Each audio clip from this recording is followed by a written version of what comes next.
This is Our View, brought to you by the Washington Federation of State Employees.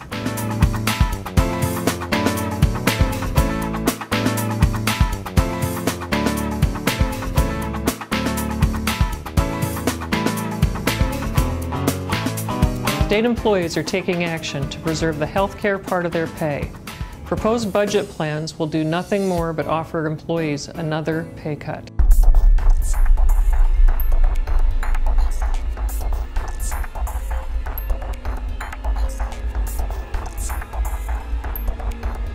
Well, you know, I'm here to represent my coworkers who suffer greatly because of exorbitant health care costs. I'm here to represent people like the woman who works directly to my left. She has 2 full-time jobs. She stops working at the welfare office and she goes immediately to a grocery store where she works another 40 hours every week.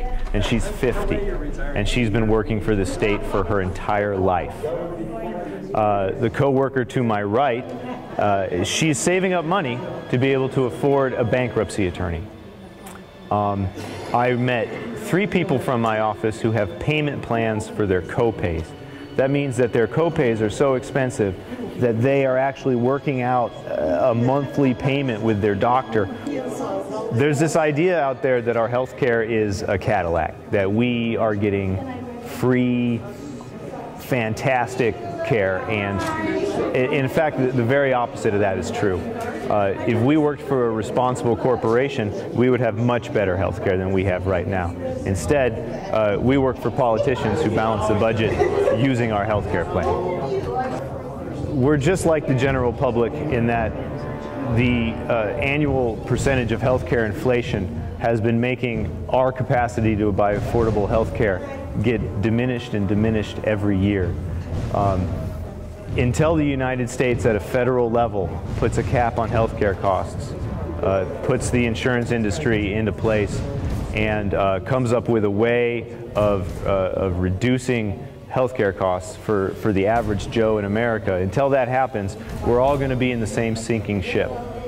Healthcare is one benefit that should be provided to all citizens at an affordable rate, and Washington State has gotten into the business of playing politics with state employees' healthcare and working with the insurance companies. There's absolutely no reason whatsoever that the state employees' healthcare has to continue to rise at a higher rate than anybody else's. 12% is an affordable rate, and it is a fair rate for everybody that's involved.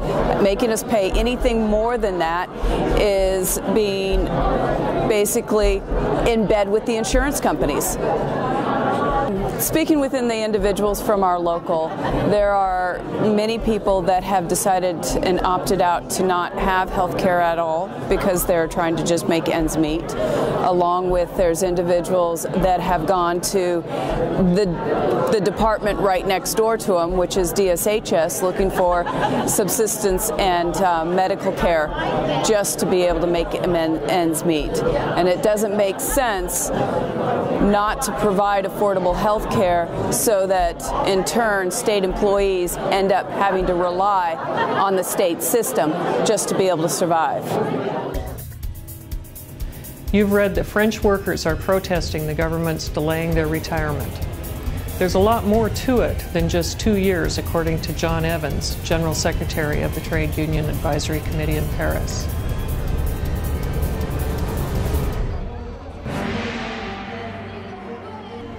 I think it shows a profound sense of injustice that the people, the working families who are being asked to pay for the crisis through increases in retirement age, longer working life, and in many cases worse working conditions, are not the ones who actually are responsible for the crisis. And rather than to put forward a genuine plan for reforming pension systems, ensuring security in old age, the government just forced through a set of measures which seem to be unfair, and which the unions and certainly our French affiliates are strongly resisting and calling for these measures to be taken off the table and a real negotiation to take place. And they're saying, I think, that if you are serious about trying to secure the retirement system and the pension system, you have to put everything on the table. At the moment, the workers who are over 50 in France cannot find jobs. They're the first ones to be made unemployed. So essentially, by making nominally them working 2 years more, you're essentially transferring workers from retirement or thinking they're going to retire to say you're going to be unemployed for more years. So you have to put jobs on the table. You also have to put the number of years of contribution on the table. By simply raising the age for everyone, you're not taking account of what age workers get into work on. So it's disproportionately affecting those who've left school early, who've had to work longer working lives. You're not looking at the question of financing, of what the taxation contribution should be to deal with the pension system. All of those issues have to be put on the table in reform. And I think the fact that the young people are also demonstrating so strongly against the pension reform shows that underneath there's also a malaise. Young workers are concerned about not being able to find work which gives them some contribution, which gives them some security, which allows them to pay a rent, to be financially independent. There's an actual crisis which goes much deeper than this issue, which I think the French disputes have really settled off. And I mean, it's striking that the public, for the time being, are supporting by 60 or 70% the unions in the measures that they're taking to challenge the government's proposals. The government here wants just to make the employees pay. The capital has nothing to pay. The employers have nothing to pay. Only we have to work 2 years more to pay our retirements. Food banks are seeing their client loads increase, and many of these new numbers are people who've never used these services. In fact, many used to be contributors to the food banks. We've increased our clientele almost 100 families in the last year. This last month we serviced 458, and that's been kind of the average recently, where a year ago we were in that 350, 360 range. We get 40 to 60 new families every month.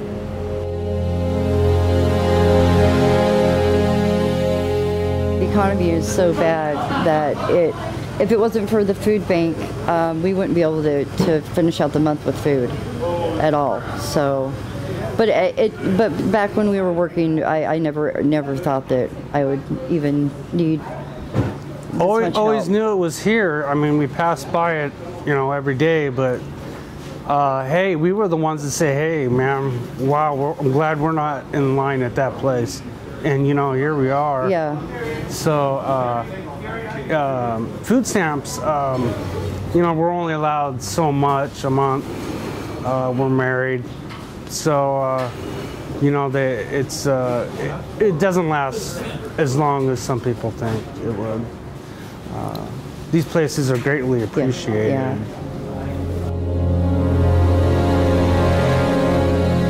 It's a real difficult thing to come in and have to ask for food and ask for help. And we try to make people as much at ease as possible. There's no pressure. We help people as much as we can. It's hard enough to walk through that door and ask for food. Don't need a little more pressure from anybody in here.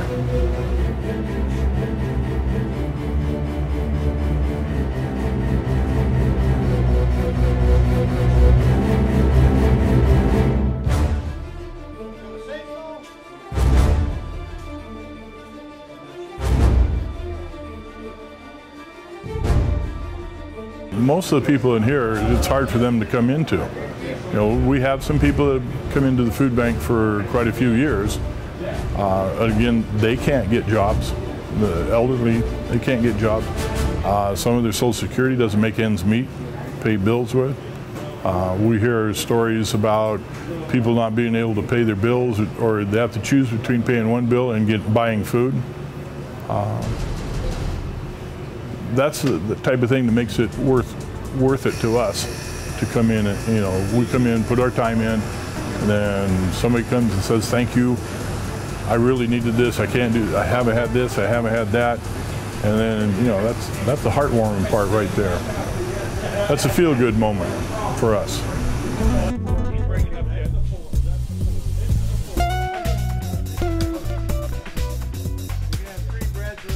So it's support other than just having the food. It's support for the community, and it makes everybody come together, I think. Yeah. I've met a lot of good people in line. So I would say to anybody, don't be afraid to go and ask for help. Labor has a history. Here's Ross Rieder.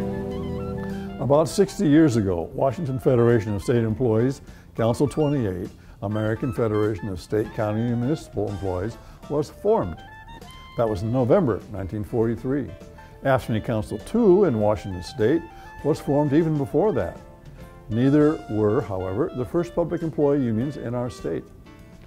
A much earlier one was the letter carriers in Seattle. Not state, county, or municipal employees, but obviously public sector workers.